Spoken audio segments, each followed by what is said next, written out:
Hello everyone, welcome back to another episode of Technologyglance.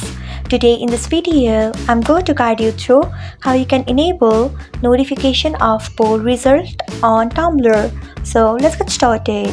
Firstly, open Tumblr app in your device. Then tap on your profile icon if you haven't. Next, tap on settings. After that, you can see the option of account settings. Tap on it. Then tap on notifications. Next, you can see the option of poll results.